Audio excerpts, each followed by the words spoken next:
नमस्कार, grand Asian news में आप सभी का स्वागत है। मैं नवरात्रि ऐश्वर्या हाजिर हूं आज की ताजा खबरों के साथ, लेकिन उससे पहले आइए नजर डालते हैं आज की हेडलाइंस पर। कुम्हार परिवार ने भूमि आवंटित करने की लगाई गुहार, कलेक्ट्रेट पहुंचकर सौंपा ज्ञापन। राज्य के मुखिया भूपेश बघेल की युवाओं के प्रति सोच की सराहना करते हुए बघेल आर्मी के युवाओं ने दुर्ग में किया शरबत का वितरण।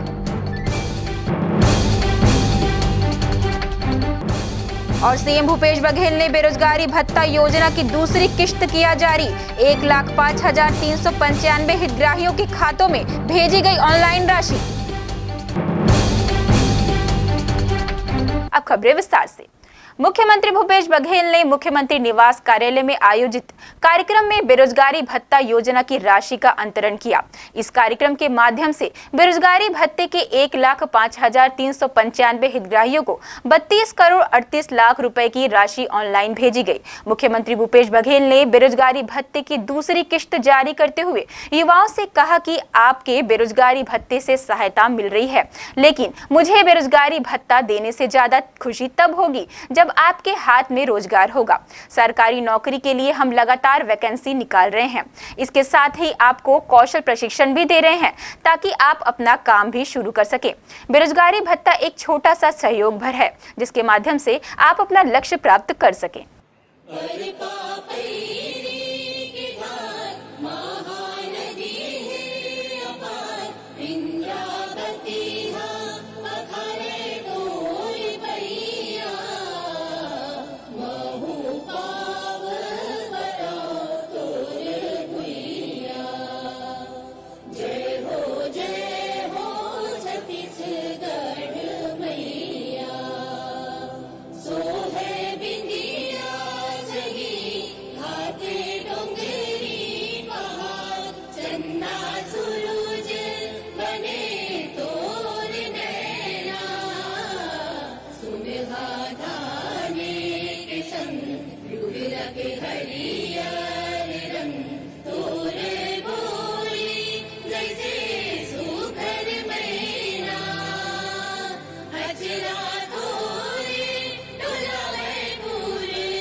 धन्यवाद। आप सभी से आग्रह, कृपया अपना स्थान ग्रहण करें।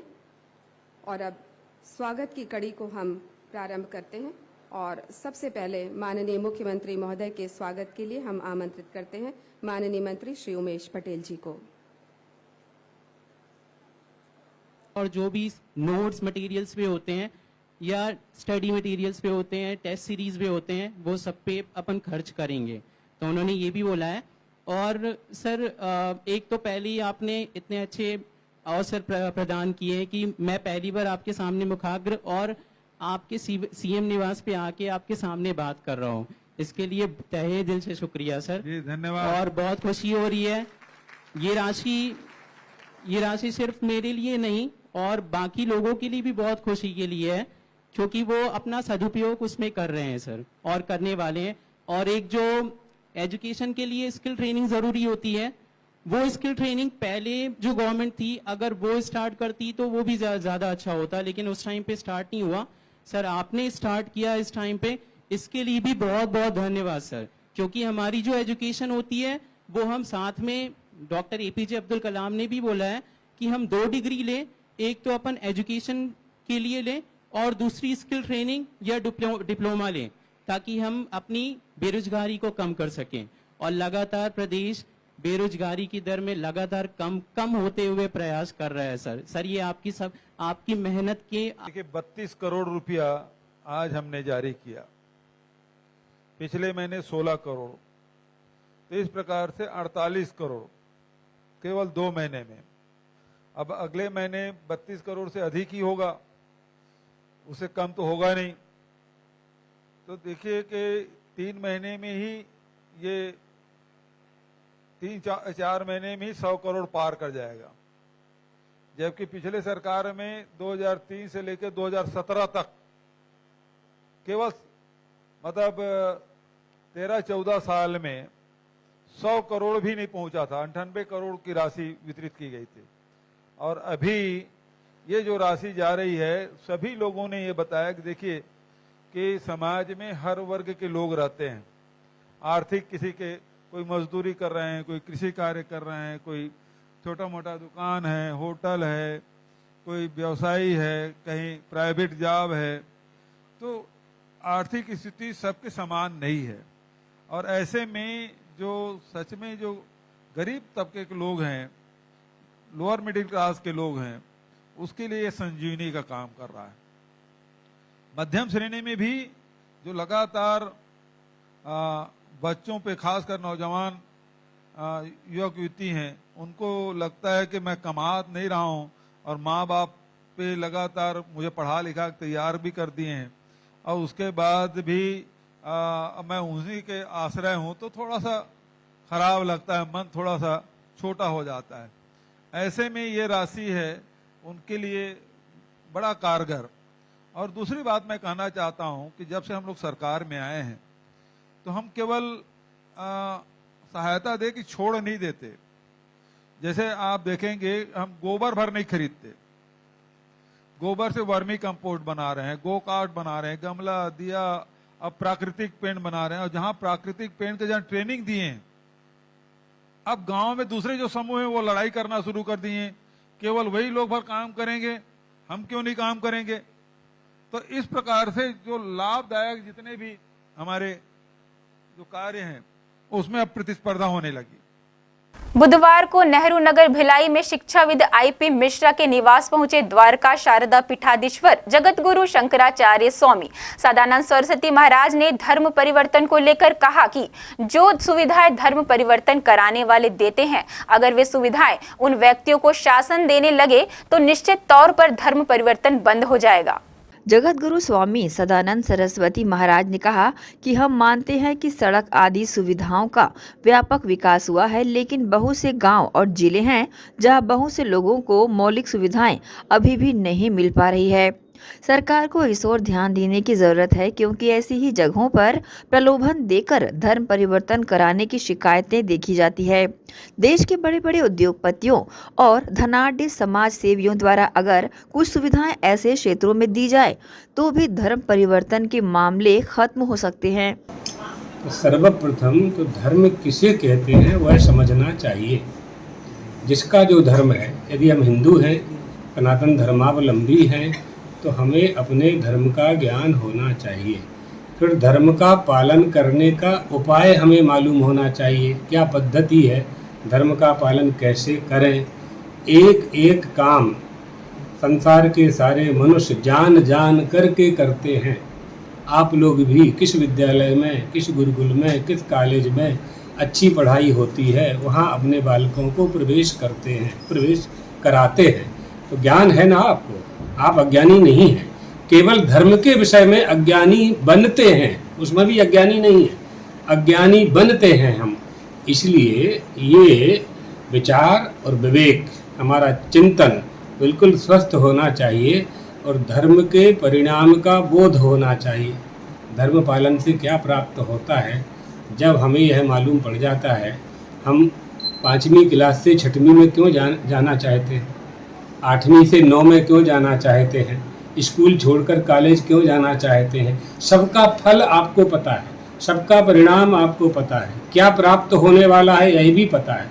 इसी तरह से धर्म से जो वस्तु प्राप्त होने वाली है, धर्म पालन से जो वस्तु प्राप्त होने वाली है, उसका नाम है सुख, शांति और आनंद। इसलिए धर्म पालन सबको करना चाहिए। सुख चाहिए ना, सभी को सुख चाहिए, तो सुख धर्माधीन है, पूरे देश में हो रहा है, केवल छत्तीसगढ़ की बात नहीं है। हमारे 30 राज्यों में से 10 राज्यों में धर्म परिवर्तन का जो षड्यंत्र है वो चल रहा है। इसके लिए काफ़ी जागृति आई है और आना चाहिए। इसमें सरकार का और समाज का, समाज में जो संपन्न लोग हैं उनका हमें साथ चाहिए। रुकेगा, रुक भी रहा है, लेकिन जागरूक तो करना पड़ेगा, बताना पड़ता है लोगों को, लोग नहीं समझते हैं। सबसे पहले धर्म परिवर्तन करने वाले को यह विचार करना होगा कि हम जिस धर्म में हैं उस धर्म का दोष क्या है। गुण और दोष का निर्णय अगर नहीं कर सकते हैं तो आप अपने धर्म को, मूल धर्म को कैसे छोड़ सकते हैं, कैसे उसका त्याग कर सकते हैं। फिर जिस धर्म में आप जा रहे हैं उस धर्म में क्या विशेषता है, उसके गुण क्या है, तो क्या गुण और दोष दोनों का निर्णय करने की बौद्धिक योग्यता हमारी है। यदि नहीं है तो निश्चित है कि हमारे साथ छलावा हो रहा है, प्रलोभन दे करके, लोभ दे करके, किसी न किसी स्वार्थ के कारण ही लोग धर्म परिवर्तन किया करते हैं। वही छत्तीसगढ़ में शराबबंदी पर जगत गुरु स्वामी सदानंद सरस्वती महाराज ने कहा कि नशा बुरी चीज है। नशा करने के बाद व्यक्ति का स्वाभाविक ज्ञान नशे की वजह से नष्ट हो जाता है। इसलिए शराब जैसे नशे को बंद करने के लिए सरकार को पहल करनी चाहिए। हर व्यक्ति को अपने धर्म का ज्ञान होना चाहिए। उपाय है, करना चाहें तब ना। सबसे बड़ा उपाय तो क्या है, किसी धर्म की सुरक्षा, किसी धर्म की स्थापना, किसी धर्म का पालन। यथा राजा तथा प्रजा, ये आप लोगों ने सुना होगा। राज्ञ धर्मणि धर्मिष्ठाः पापे पापः समेशमाः राजानम अनुवर्तन्ते यथा राजा तथा प्रजा। राजा हमारा धर्मात्मा होना चाहिए, एक। दूसरा, धर्म परिवर्तन में जितने भी कानूनी दांव पैंच हैं उन पर पुनः विचार किया जाना चाहिए। केवल एक नियम कि कोई जबरदस्ती धर्म परिवर्तन नहीं कर सकता है, ऐसा मान करके हम शांत बैठ गए, लेकिन प्रलोभन दे करके धर्म परिवर्तन करवाना ये भी तो एक तरह का षड्यंत्र है। तो जो काम धर्म परिवर्तन वाले जो सुविधाएं वो लोग देते हैं, वो सुविधाएं अगर उन व्यक्तियों को शासन देने लगे तो वो धर्म परिवर्तन करेंगे ही नहीं। झारखंड में आप चले जाएं, छत्तीसगढ़ में भी कुछ जिलों में हो रहा है, मध्य प्रदेश में भी है, और प्रत्येक प्रदेश में 2-4 जिलों में ये घटनाएं हो रही हैं। प्रायः प्रत्येक प्रदेश में 4-5 जिले हमने जो सर्वे करवाया है उसके अनुसार। तो यदि उन व्यवस्थाओं पर उनकी जो आवश्यकताएं हैं, जीवन यापन के लिए जो कुछ चाहिए, यदि उनको शासन देने लगे, बड़े लोग देने लगे, बड़े लोग भी बड़ी जगह दान करते हैं। नाम चाहिए, यश चाहिए, प्रसिद्धि चाहिए, अखबार में नाम चाहिए, टीवी में नाम चाहिए, तो बड़े लोग भी बड़े जगह ही देते हैं। तो उनकी आवश्यकताएं वास्तव में हैं। गांव-गांव जब चलेंगे, आप लोग तो पत्रकार हैं, सब जगह जाते ही होंगे, जाना चाहिए, जाना ही चाहिए। तो आप वहाँ देखेंगे कि वास्तव में अभाव है। बहुत कुछ विकास हुआ है, ऐसा नहीं कह सकते हैं, सड़क वगैरह का निर्माण वगैरह का हुआ है, लेकिन उनकी मौलिक सुविधाएं अभी भी बहुत से गांवों में नहीं है, बहुत से जिलों में नहीं है। ऐसे गांव जिले हैं, तो उनकी पूर्ति अगर शासन के द्वारा होती है, बड़ी बड़ी कंपनियों के जो मालिक हैं उनमें से उस कंपनी का जो भाग निकलता है, अगर वो उन क्षेत्रों में जाने लगे जो वास्तव में NGO हैं, सेवा करने वाले ट्रस्ट हैं, संस्थाएं हैं और समितियां हैं, उनको प्राप्त होने लगे, तो उनके माध्यम से अभावग्रस्त लोगों तक वो सुविधाएं पहुंचाई जा सकती हैं। तो धर्म परिवर्तन वो नहीं करेंगे। नगर पालिक निगम भिलाई के वार्ड 13 कोहका में स्थित भेलवा तालाब के सौंदर्यीकरण का कार्य प्रारंभ होने पर कोहका विकास समिति के सदस्यों एवं वार्डवासियों ने निगम महापौर नीरज पाल का आभार जताया है। कोहका भिलाई का भेलवा तालाब विगत कई वर्षों से अपनी दुर्दशा की कहानी कह रहा था, जिसे कोहका विकास समिति ने अपने संज्ञान में लेते हुए इसके जीर्णोद्धार के लिए शासन प्रशासन से गुहार लगाई और अब जाकर क्षेत्रवासियों की बहुप्रतीक्षित मांग पूरी होने जा रही है। भिलाई निगम के महापौर नीरज पाल ने कोहका विकास समिति के संघर्ष को देखते हुए इस तालाब को प्राथमिकता देते हुए इसके सौंदर्यीकरण का कार्य प्रारंभ करवा दिया है और बहुत जल्द यह तालाब भी भिलाई के अन्य खूबसूरत तालाबों की तरह दिखने लगेगा और क्षेत्र की जनता इस तालाब के जरिए जहां स्वास्थ्य लाभ ले पाएगी, तो वहीं क्षेत्र के बच्चे भी यहां खेलने आया करेंगे। फिलहाल कार्य की गति थोड़ी धीमी है, परंतु महापौर के आदेश के अनुसार कार्य समय सीमा में पूरा कर लिया जाएगा। महापौर द्वारा किए जा रहे भेलवा तालाब के सौंदर्यीकरण कार्य को लेकर कोहका विकास समिति के सदस्यों ने महापौर का हृदय से आभार जताया है। देखिए, ये कोहका का भेलवा तालाब है जो बहुत पुराने वर्षों से तालाब स्थित है और यहाँ पे हर दुख सुख में कार्यक्रम होता है। जैसे दसगात्र है, तेरहवीं है, छठ पूजा है, लेकिन कई सालों के मांग के बावजूद भी इस तालाब का सौंदर्यकरण उपेक्षित ही रहा है। कुछ साल पहले इसको सौंदर्यकरण करने की कोशिश की जा रही थी जो कि अधूरा छूट गया था। कोहका विकास समिति की मांग पर हमारे महापौर श्री नीरज पाल द्वारा इसको संज्ञान में लिया गया और सौंदर्यकरण के कार्य को प्रगति पर लाए हैं। इसके लिए हम श्री नीरज पाल जी का हार्दिक स्वागत करते हैं, अभिनंदन करते हैं एवं धन्यवाद देते हैं।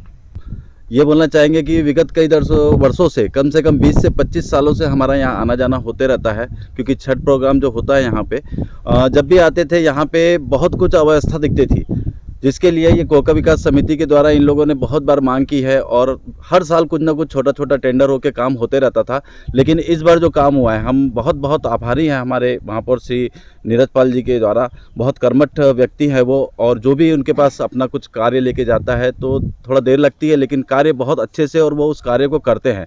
तो यही बोलना चाहेंगे कि ये जो सौंदर्यीकरण हो रहा है, इससे यहाँ के रहवासियों को और जिस तरीके से ये एरिया डेवलप हो रहा है, यहाँ के लोगों को बहुत कुछ सुविधा मिलने वाली है। शाम का वातावरण, सुबह का वातावरण, वॉकिंग करने के लिए एक प्राकृतिक जो नेचर होता है वो यहाँ पे मिलने वाला है इन लोगों को। तो हम अपने दिल से, तहे दिल से, मैं मानवाधिकार संगठन से भी हूँ, मानवाधिकार की तरफ से हूँ, तो मैं उनके तरफ से भी उनको तहे दिल से धन्यवाद देना चाहता हूँ कि आप जो काम कर रहे हैं बहुत अच्छा काम कर रहे हैं और लोगों की जो बातें सुन रहे हैं, इसके लिए बहुत बहुत धन्यवाद आपका। और हम चाहेंगे कि आपका सहयोग हमारे साथ हमेशा बने रहे जी।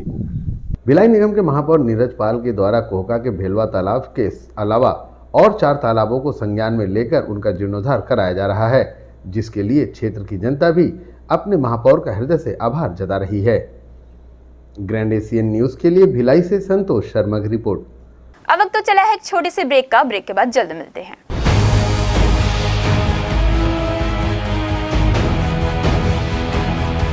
उदय पब्लिक स्कूल, जी हाँ, जामुल में संचालित उदय पब्लिक स्कूल में अनुभवी शिक्षकों के द्वारा नर्सरी से कक्षा 8वीं तक अध्ययन कराया जाता है। इस वर्ष से प्ले ग्रुप का शुभारंभ। राइट टू एजुकेशन के तहत एडमिशन। उदय पब्लिक स्कूल में उपलब्ध सुविधाएं, जी हाँ, स्कूल बस सुविधा, लाइब्रेरी, सीसीटीवी कैमरे से सतत निगरानी, स्पोर्ट्स, गेम व कल्चरल एक्टिविटीज, साथ ही साथ multipurpose hall, computer lab, smart class, विद्यार्थियों की सुरक्षा हेतु विशेष प्रबंध। उदय पब्लिक स्कूल प्रवेश प्रारंभ। Uday public school Uday college campus, ACC बोगदा पुलिया के पास, नंदिनी रोड, जामुल, जिला Durg. Contact number 8349381497। Krishna public school, Nehru Nagar, Bhilai. Krishna public school session 2023 व 24 एडमिशन ओपन। आपके बच्चों के बेहतर भविष्य के लिए कृष्णा पब्लिक स्कूल। आवश्यक सुविधाएं: playground, library, computer lab, well furnished classroom, transport facility के साथ बाहर से आए स्टूडेंट्स के लिए सर्व सुविधा युक्त हॉस्टल सुविधा। तो बता दें, कृष्णा पब्लिक स्कूल अनुभवी शिक्षकों के द्वारा विद्यार्थियों को अध्ययन कराया जाता है। Krishna public school admission open. हमारा पता Krishna public school Bhilai.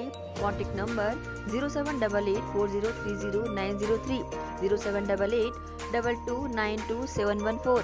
Mobile number 7389740903 7389840904।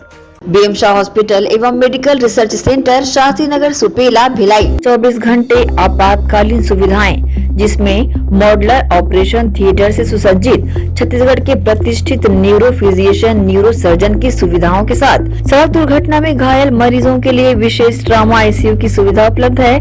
Hospital में हृदय रोग विशेषज्ञों की टीम के साथ एडवांस कैथ लैब की सुविधाएं, साथ ही जिसमें एंजियोग्राफी, एंजियोप्लास्टी, पेसमेकर की सुविधा उपलब्ध है। हॉस्पिटल में medical ICU, surgical ICU, NICU, burn unit के साथ डायलिसिस की सुविधा 24 घंटे उपलब्ध है।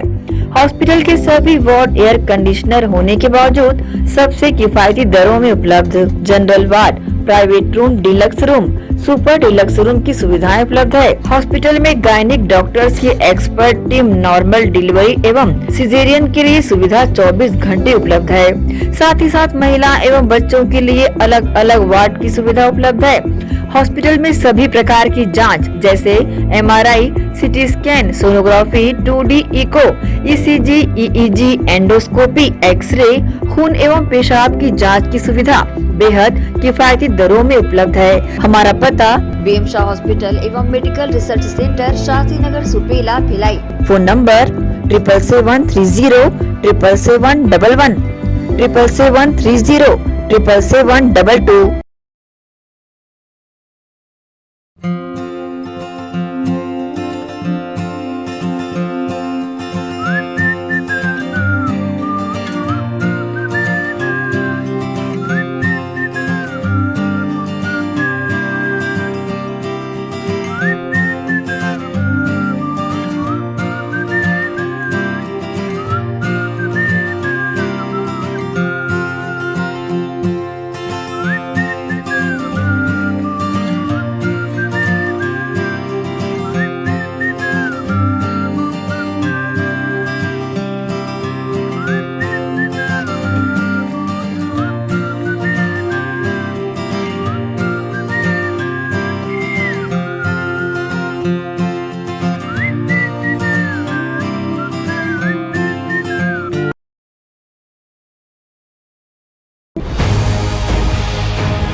ब्रेक के बाद आप सभी का स्वागत है।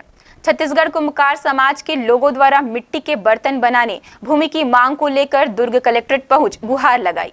छत्तीसगढ़ कुंभकार समाज के बैनर तले कुंभकार समाज के लोगों ने अपनी जीवन यापन के लिए मिट्टी से बर्तन बनाने गांव में रिक्त भूमि की मांग को लेकर अपनी आवाज उठाई है। साथ ही पिछली सरकार द्वारा भी माननीय मंत्रालय से प्रत्येक ग्राम पंचायत क्षेत्र के कुम्हारों के लिए 5 एकड़ भूमि आरक्षित करने हुए आदेश के बाद भी अब तक भूमि आवंटित नहीं किए जाने का विरोध जताया है। पूरे अंचल के कुम्हार ग्रामीणों ने जिलाधीश के नाम ज्ञापन सौंपकर पीड़ा बताई है। कुंभकार समाज पूर्व दुर्ग जिले के लोग हैं और इन लोगों की बहुत दिनों से मांग थी कि हम कलेक्टर साहब से मिलें और अपनी बातों को रखें। पिछले शासनकाल थे मुख्यमंत्री रमन सिंह भी घोषणा किए थे कि 5-5 एकड़ प्रत्येक गांव में कुंभकार को दिया जाना चाहिए, जो मिट्टी निकाले और उससे वो सामग्री बनाए। वो जो मांग है वो अभी तक लंबित थी। वर्तमान जो भूपेश सरकार है उन्होंने भी इसी बात को फिर से रिपीट किया है कि प्रत्येक गांवों में एक गांव में 5-5 एकड़ की ज़मीन कुम्भकारों को दिया जाना चाहिए और वो आदेश भी पारित हुए, पंचायतों में भी पहुंची है। लेकिन कई पंचायतें कुम्हार समाज को गुमराह कर रहे हैं, कई जगह मिल रहे हैं, कई जगह नहीं मिल रहे हैं और कहीं पर अतिक्रमण भी है कोई अलग अलग बड़े कंपनियों के द्वारा, तो कहीं गाँव के द्वारा। तो इस टाइप की इसी मांगों को लेकर ये जिला कलेक्टर से मिलने आए थे। आज प्रवीण वर्मा जी जो भू अभिलेख देख रहे हैं अपर कलेक्टर, उनसे मुलाकात हुई है और वो आश्वासन दिए हैं। और अलग अलग गांवों से, मेड़ेसरा से, किकिरमिटा से, थनौत से, ऐसे कई गांवों से जहां पे कलाकार लोग रहते हैं कुम्भकार समाज के, जो मूर्तियां बनाते हैं, घड़ा दिया सब बनाते हैं मिट्टी से, तो ऐसे लोगों सभी लोग ये मांग किए हैं कि हमको ये मिट्टी और ज़मीन मिलनी चाहिए जिससे हमारी काम सुचारू ढंग से चल पाए। इसी मांग को लेकर हम लोग आए थे। बहुत दिनों से मांग है कि मिट्टी के संबंध में, क्योंकि कुम्हार समाज हम लोग मेहनत का समाज है और मिट्टी पर ही आधारित है। और मिट्टी के संबंध में आज हम विगत 2006 में माननीय मुख्यमंत्री रमन सिंह जी ने घोषणा की थी, मगर आज तक उसका अभी तक पहल नहीं हुआ है। उसी के सिलसिले में आज हम कलेक्टर 5 एकड़ प्रत्येक गांव में जो कुम्हार निवासरत हैं, मगर अभी तक वो हल नहीं हो पाया। और अभी माननीय भूपेश बघेल जी ने पुनः 5 एकड़ जमीन भी घोषणा की है। इन्हीं संदर्भ में हम कलेक्टर महोदय को ज्ञापन देने यहाँ पर आए हैं और कलेक्टर महोदय ने भी आश्वासन दिया है कि बहुत जल्द से जल्द हम 5 एकड़ जो मिट्टी है उन पर, जहाँ कुम्हार निवासरत हैं, उन पर हम अमल करेंगे। और जो कुछ ज़मीन ऐसा भी है, शासन ने जरूर ज़मीन हमें दे दिया है, मगर पंचायत के माध्यम से कुछ अतिक्रमण है, उस पर कलेक्टर महोदय ने आश्वासन दिया है कि हम यहाँ से आदेश जारी करेंगे और उसको हम मुक्त कराएंगे और 5 एकड़ ज़मीन को हम कुम्हार समाज के लिए आरक्षित करेंगे। छत्तीसगढ़ कुंभकार समाज के द्वारा जो है जिले के समस्त कुम्हारों के द्वारा ज्ञापन दिया गया है कि जो शासन के द्वारा 5 एकड़ ज़मीन उनके मिट्टी के बर्तन बनाने के लिए जो है प्रत्येक ग्राम में आरक्षित की जाए। इसके संबंध में शासन द्वारा जो निर्देश दिए गए हैं उस संबंध में उनको कुछ जगहों पर प्रॉब्लम्स आ रही हैं, जिसके संबंध में उनके द्वारा शिकायत की गई है कि संबंधित इस ग्राम पंचायतों से उन्हें जो है मिट्टी के लिए ज़मीन आवंटित की जाए। अलग अलग कुछ समस्याएँ हैं, जैसे कि किसी गाँव में पूर्व से भी करते आ रहे थे तो वहाँ पर उनको मना की जा रहा है। कई जगह पर उनको ग्राम पंचायतों से प्रस्ताव पारित कर दिया गया है परंतु रिकॉर्ड में अपडेट नहीं किया गया है। इस प्रकार की उनकी समस्याएं आ रही है और कुछ गांव में अभी भी 5 एकड़ उनको नहीं मिला है, तो उस संबंध में भी उनको मांग की गई है कि हमें दिलाया जाए। तो उस संबंध में विभिन्न ग्रामों के संबंध में अलग अलग उनके द्वारा बताया गया है। तो समस्त जनपद पंचायतों और तहसीलदारों के माध्यम से उनको निर्देशित करते हुए आदेशित करते हुए ये निर्देश जारी किए जाएंगे कि जहाँ जहाँ पर इस प्रकार की समस्याएं आ रही तो ग्रामवासियों के साथ में ग्राम पंचायत के साथ में बैठकर आपसी सामंजस्य से समन्वय करते हुए उन लोगों को 5 एकड़ भूमि दिलाया जाए। ग्रैंड एशियन न्यूज़ के लिए दुर्ग से नसीम फारूकी की रिपोर्ट। भीषण गर्मी को देखते हुए बघेल आर्मी के युवाओं ने सड़क पर चलने वाले राहगीरों की बुझाई प्यास। शरबत वितरण कर रहे इन युवाओं ने छत्तीसगढ़ के मुख्यमंत्री द्वारा युवाओं के प्रति किए जा रहे बेहतर कार्य को बनाया उद्देश्य। छत्तीसगढ़ शासन के मुख्यमंत्री भूपेश बघेल द्वारा पूरे प्रदेश में युवाओं के प्रति बेहतर कार्य किए जाने की और युवाओं को आगे लाने की सराहना के उद्देश्य को लेकर बुधवार को बघेल आर्मी के बैनर तले युवाओं ने दुर्ग के मालवीय नगर चौक पर इस भीषण गर्मी को देखते हुए सड़क पर गुजर गए राहगीरों की प्यास बुझाने शरबत का वितरण किया। इस मौके पर बघेल आर्मी के युवाओं ने भरी दोपहरी में आने जाने वाले लोगों की प्यास बुझाकर भविष्य में आगे और सेवा करने का भरोसा जताया। भूपेश बघेल आर्मी का और ये कार्यक्रम हमने भीषण गर्मी को देख के, धूप जितनी पड़ रही है और लू का समय है, जिसके कारण हमने पेयजल की व्यवस्था की है, शरबत की व्यवस्था की है और इमरजेंसी बहुत लोग आते जाते हैं, इमरजेंसी वाले वो सब पानी के लिए घूमते रहते हैं, जिसको देखते हुए हमने छोटी सी पहल की है।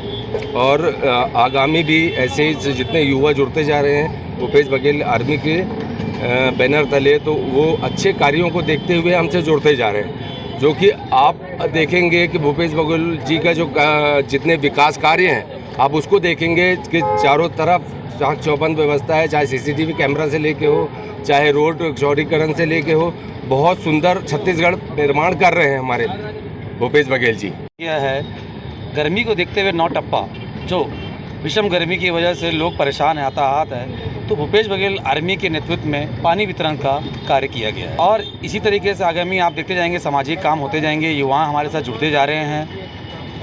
भूपेश बघेल आर्मी जी के चलते हुए काफ़ी संगठन हमारे से मिल रहे हैं, जुड़ रहे हैं, बिल्कुल चलाते रहेंगे।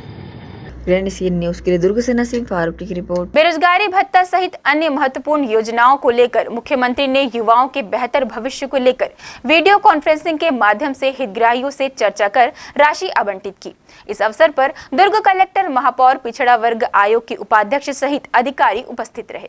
मुख्यमंत्री भूपेश बघेल ने बुधवार को वीडियो कॉन्फ्रेंसिंग के माध्यम से बेरोजगारी भत्ते सहित अन्य महत्वपूर्ण योजनाओं को लेकर हितग्राहियों से चर्चा कर राशि आवंटित किया, जिसमें प्रदेश से 1,05,395 युवाओं को बेरोजगारी भत्ते की राशि मुख्यमंत्री भूपेश बघेल द्वारा युवाओं के खाते में 32,35,25,000 रुपए की राशि का ऑनलाइन के माध्यम से वितरण किया गया। इसी कड़ी में दुर्ग कलेक्ट्रेट में वीडियो कॉन्फ्रेंसिंग हॉल में मुख्यमंत्री भूपेश बघेल ने हितग्राहियों से चर्चा की। इस अवसर पर कलेक्टर पुष्पेंद्र कुमार मीणा, दुर्ग महापौर धीरज बाकलीवाल, पिछड़ा वर्ग आयोग उपाध्यक्ष RN वर्मा, CEO अश्विनी देवांगन, सहायक राजस्व अधिकारी दुर्गेश गुप्ता के अलावा हितग्राही मौजूद रहे। इस मौके पर नगर निगम दुर्ग के महापौर धीरज बाकलीवाल ने मुख्यमंत्री का आभार जताते हुए कहा कि मुख्यमंत्री भूपेश बघेल के इस निर्णय से बेरोजगार युवाओं को लाभ मिला है, जिससे बच्चों के प्रति माता पिता की ये चिंता मुख्यमंत्री ने दूर कर दिया है। हम उनके प्रति आभार व्यक्त करते हैं। इसी कड़ी में महापौर बाकलीवाल ने दुर्ग निगम के 1,363 समस्त बेरोजगारी भत्ते के पात्र हितग्राहियों को शुभकामनाएं दी और कहा कि छत्तीसगढ़ राज्य की करोड़ों जनता के भावनाओं को ध्यान में रखते हुए उनकी बेहतरी के लिए छत्तीसगढ़ शासन के मुख्यमंत्री ने ये बड़ा तोहफा दिया है। पहले मैं हमारे प्रदेश के यशस्वी मुख्यमंत्री श्री भूपेश बघेल जी को बहुत बहुत धन्यवाद देना चाहता हूं कि सर्वहारा वर्ग के विकास के बारे में अगर कोई सोचता है तो हमारे प्रदेश के यशस्वी मुख्यमंत्री हो, चाहे हमारे युवा बेरोजगार हो, चाहे हमारी स्व सहायता समूह की बहनें हो, चाहे हमारे किसान हो, चाहे हमारे मजदूर साथी हो। और उसी में आज माननीय मुख्यमंत्री जी ने लगभग 1,06,000 युवाओं को 32,55,00,000 की राशि आज हस्तांतरित की है। मैं आपको बताना चाहता हूँ, पिछली सरकार के द्वारा लगभग 13 साल में मात्र 98 करोड़ की राशि युवाओं के खातों में गई थी, जबकि अब हमारे माननीय मुख्यमंत्री जी ने 3 महीने में ही लगभग 100 करोड़ की राशि, अभी 2 महीने में ही लगभग 50 लाख के आसपास पहुंच गई। 3 महीने में 4 महीने में ही 100 करोड़ के आसपास की राशि, जो काम 13 साल में नहीं हुआ वो माननीय मुख्यमंत्री जी ने 4 महीने में किया। तो मैं माननीय मुख्यमंत्री जी को बहुत बहुत धन्यवाद देना चाहता हूँ। आज युवाओं के चेहरों में जो खुशी देखने को मिल रही थी, आगे की पढ़ाई के लिए उनको जो बैकअप मिल रहा था, किसी को आगे MSc करना है, किसी को किसी टेक्नीशियन फील्ड में जाना है, और सभी बच्चे बहुत ज़्यादा आज खुश नज़र आ रहे थे। बेरोजगारी भत्ता मात्र देना उद्देश्य नहीं है, उनको सक्षम बनाना है। अभी ट्रेनिंग कैंप भी चालू हो रहे हैं, बच्चों को ट्रेनिंग दिया जा रहा है ताकि वो अपने आगे रोजगार के लिए जो फायदेमंद हो। तो मैं माननीय मुख्यमंत्री जी को, हमारी प्रदेश सरकार को बहुत बहुत धन्यवाद देना चाहता हूँ, और युवाओं को मैं दिल से बधाई देना चाहता हूँ। बात है, ये सिर्फ कहावत नहीं है, ये यथार्थ है।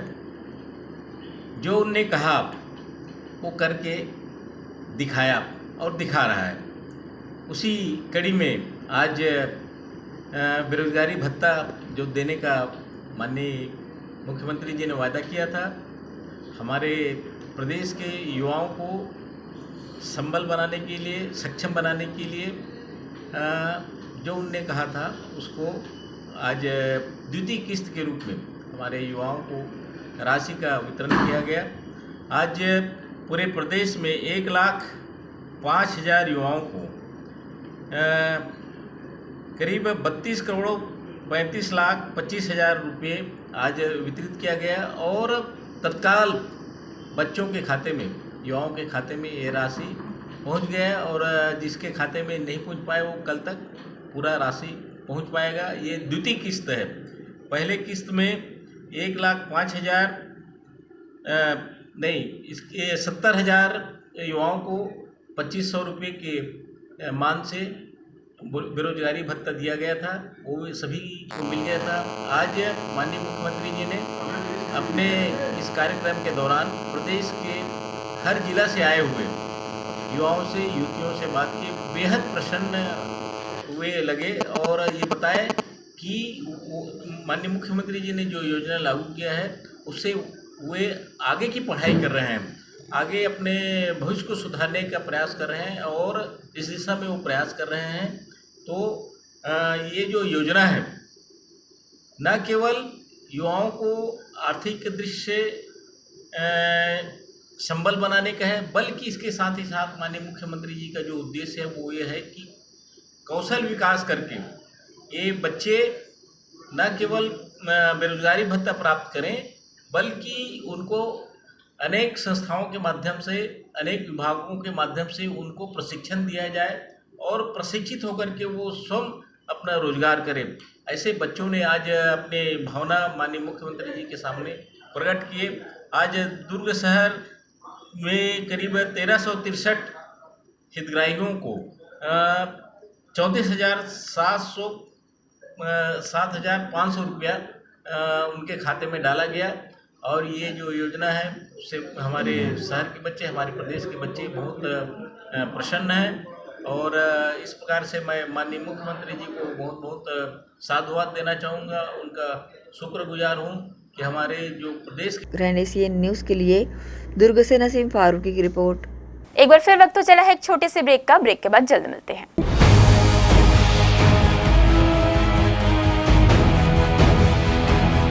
श्री शंकराचार्य हॉस्पिटल 750 बिस्तरों का आधुनिक अस्पताल एवं 150 MBBS सीटों का मेडिकल कॉलेज। उपलब्ध सुविधाएं 24 घंटे आकस्मिक चिकित्सा सुविधा, विशेषज्ञ चिकित्सक सुविधा, डिलीवरी एवं टीकाकरण सुविधा, 24 घंटे एम्बुलेंस सेवा सुविधा एवं आधुनिक उपकरणों से सुसज्जित ऑपरेशन थिएटर, नवीनतम उपकरणों से सुसज्जित पैथोलॉजी लैब, एक्सरे एवं सोनोग्राफी की सुविधा, ICU, ICCU, NICU, MRI, CT scan एवं डायलिसिस यूनिट्स की सुविधा उपलब्ध, न्यूनतम दर पर दवाएं उपलब्ध, मोतियाबिंद ऑपरेशन, जननी सुरक्षा योजना, राष्ट्रीय स्वास्थ्य बीमा योजना, मुख्यमंत्री स्वास्थ्य बीमा योजना के अंतर्गत चिकित्सा सेवा उपलब्ध, स्मार्ट कार्ड सेवा उपलब्ध है। OPD टाइमिंग सुबह 9 बजे से शाम 4 बजे तक। जनता उच्चतर माध्यमिक विद्यालय हिंदी मीडियम कक्षा 1 से कक्षा 12वीं तक अध्ययन। Janta English medium school affiliated to CG अंग्रेजी माध्यम के लिए नर्सरी, LKG, KG1, KG2 के साथ क्लास 1 से क्लास 8 तक अध्ययन। कॉमर्स, बायोलॉजी, मैथ्स हेतु अनुभवी शिक्षकों द्वारा बेहतर अध्ययन कराया जाता है। सभी कक्षाओं में CCTV कैमरों से निगरानी, स्मार्ट क्लास, कंप्यूटर एप्लीकेशन एवं प्रोजेक्टर सहित। जनता उच्चतर माध्यमिक विद्यालय जनता इंग्लिश मीडियम स्कूल प्रवेश प्रारंभ camp 2 Gandhi Chowk. Phone number 0788 22960666 9424124667।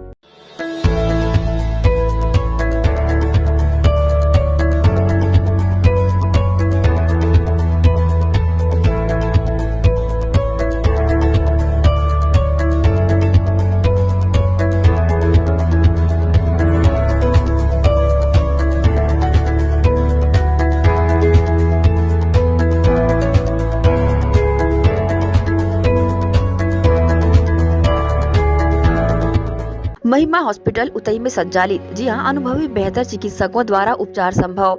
स्त्री एवं प्रसूति रोग विशेषज्ञ, पैथोलॉजी सुविधा, BP शुगर जांच व इलाज, OPD, चर्म रोग एवं गुप्त रोग विशेषज्ञ, कान नाक गला उपचार, रेडियोलॉजी, एक्सरे, ICU, NICU, घर पहुंच एम्बुलेंस सुविधा भी उपलब्ध है।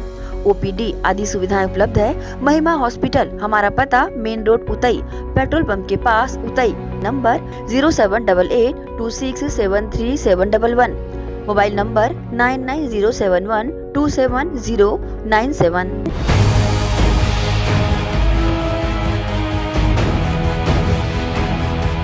ब्रेक के बाद पुनः आप सभी का स्वागत है।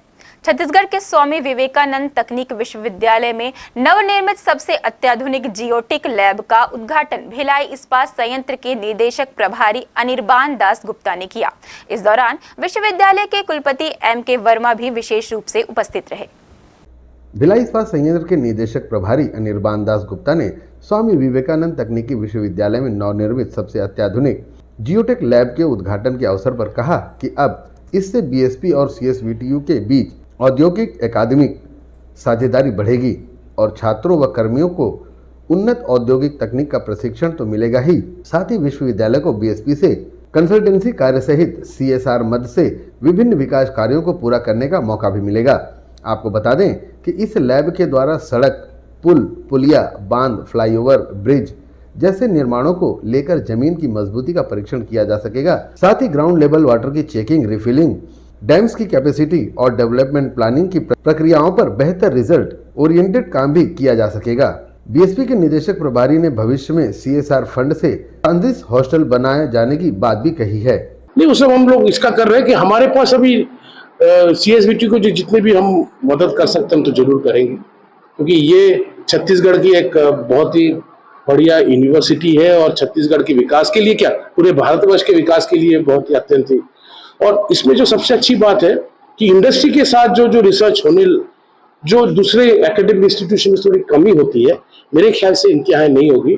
तो यहाँ बच्चे जो व्यावहारिक चीजें हैं उसको भी सीख पाएंगे और उसमें हम इनके पार्टनर बनेंगे तो मैं बड़ी खुशी हूँ। स्वामी विवेकानंद तकनीकी विश्वविद्यालय में नवनिर्मित सबसे अत्याधुनिक जियोटेक लैब के शुभारंभ के साथ क्षेत्र के विकास में नई क्रांति आने की संभावना है, जिससे भिलाई इस्पात संयंत्र सहित यूनिवर्सिटी में अध्ययन करने वाले विद्यार्थियों को भी भरपूर लाभ मिलेगा। ग्रैंड एशियन न्यूज के लिए भिलाई से संतोष शर्मा की report. Block Congress committee Supela Kosanagar के तत्वाधान में भीमसेनी एकादशी पर सुपेला के राहगीरों को शरबत वितरण किया गया। गौरतलब है कि हिंदुत्व धर्म की मान्यता के अनुसार निर्जला एकादशी का विशेष महत्व होता है। इस दिन विशेष पर सुख समृद्धि की कामना के लिए पुण्य कार्य किए जाते हैं। इसी के तहत सुपेला में प्यासे राहगीरों को पानी की तृष्णा शांत करने ठंडे शरबत का वितरण किया गया।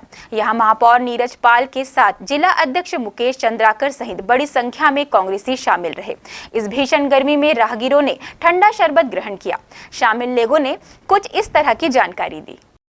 आज हमारे हिंदू धर्म के मान्यता के अनुसार आज भीमसेनी एकादशी है, जिसको निर्जला एकादशी भी कहा जाता है। तो आज निर्जला एकादशी के दिन हमारे साथियों के द्वारा और समस्त जितने यहाँ पर हैं सभी कांग्रेस साथियों के द्वारा यहाँ पर राहगीरों को और इन लोगों को ठंडा शरबत पिलाने का एक कार्यक्रम रखा गया। देखिए, इस भीषण गर्मी में सबसे अच्छा लोगों को पानी पिलाने का काम है, जो हमारे कांग्रेस के साथियों द्वारा जिला अध्यक्ष मुकेश चंद्राकर जी के नेतृत्व में आज यहाँ पे शरबत वितरण किया जा रहा है।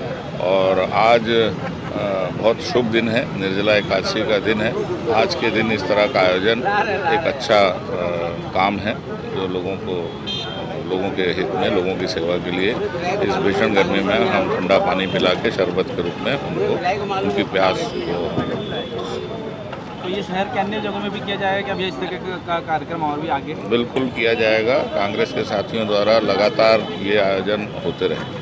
उद्देश्य है कि आज भीमसेनी एकादशी है। छत्तीसगढ़ की जो परंपरा और जो हिंदू रीति रिवाज है उसके अनुसार आज के दिन जो है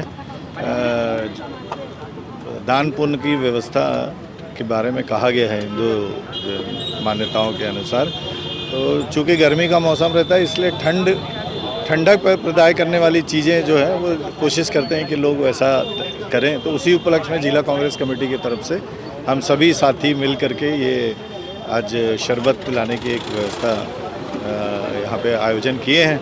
अब इसी बहाने सभी इकट्ठा हो जाएं, एक दूसरे से मुलाकात हो जाए, यही एक सबसे बड़ा उद्देश्य है इस त्यौहार को मनाने के लिए। देखिए, मानव सेवा ही इंसानियत का परिचायक है और कांग्रेस पार्टी का एक एक कार्यकर्ता सेवा की भावना से ही जन सेवा करते हुए राजनीति को आगे बढ़ाता है। और हमारी ये सोच है कि हमारे कांग्रेस जन जिस रूप से लोगों के लिए काम करते हैं, लोगों की ज़रूरत पे उनके लिए उपलब्ध रहते हैं, तो ये मानव सेवा का ये जो एक प्रयास है बहुत ही अनुकरणीय है। हमारे बहुत सारे साथियों ने इसमें सहभागिता निभाई है। महापौर जी थे, मुकेश चंद्राकर जी थे, राकेश मिश्रा जी, अतुल साहू जी और MIC के बहुत सारे सदस्य, सब ने मिलकर ये सेवा का काम किया और आज जो है शरबत वितरण करके लोगों के आत्मा को गर्मी में ठंडक पहुँचाने का काम किया। शहर की जीवन दायिनी शिवनाथ नदी में फैली पड़ी गंदगी के साथ ही नदी के घाट में खंडित प्रतिमाओं का हो रहा जमावड़ा, जिसे लेकर पंडित ने भी लोगों को बताई सच्चाई। नगर निगम द्वारा लगातार शहर को स्वच्छ और सुंदर बनाने को लेकर प्रयास किया जा रहा है। वहीं शहर के लिए जीवन दायिनी के रूप में पहचानी जाने वाली शिवनाथ नदी इन दिनों नगर निगम की अनदेखी के चलते अपनी पहचान खोती जा रही है। आप देख सकते हैं कि शिवनाथ नदी तट पर लगा कचरे का ढेर अपनी कहानी खुद बयान कर रहा है। साथ ही नदी में स्नान की जगह विसर्जन सामग्री के डाले जाने के कारण कोई भी व्यापक व्यवस्था अब तक नहीं की गई है, जिसका नतीजा इंटकवेल तक कचरा फैला रहता है। हालांकि कभी कभी किसी सामाजिक संगठनों द्वारा यहाँ साफ सफाई करी जाती है। इस दिशा में अब तक कोई ठोस कदम नहीं लिया गया है, जिससे यहाँ की तस्वीर इस तरह से देखने मिलती है। साथ ही इस नदी के घाट पर इन दिनों एक और समस्या से लोगों को दो चार होना पड़ रहा है। यहाँ पड़ी खंडित प्रतिमाओं और देवी देवताओं की फोटो भी घाट पर जमा होने लगी है और कुछ लोगों द्वारा तो इस खंडित प्रतिमाओं में भी पूजा अर्चना की जाती है, जो कि गलत है। इस बारे में पंडित शिशुराज ने न्यूज़ टीम को जानकारी दी। हिंदू शास्त्र के हिसाब से जो प्रतिमा खंडित होती है और जो प्रतिमा घर मंदिरों से पुनः स्थापित और इनके हटा दी जाती है, मृत्यु के समान मानी गई है।